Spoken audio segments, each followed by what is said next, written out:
Welcome to our guide on how to back up your data on WhatsApp, ensuring your conversations and media are securely saved. Let's walk through the steps together. To begin, launch the WhatsApp app on your Android device.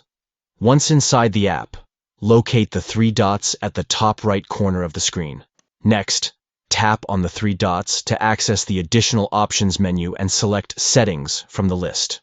Within the Settings menu, tap on Chats to navigate to the chat settings in WhatsApp.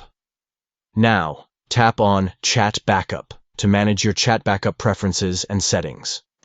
To create a backup of your chats and media to your Google account storage, tap the green Backup button. This will initiate the backup process, ensuring your data is securely stored.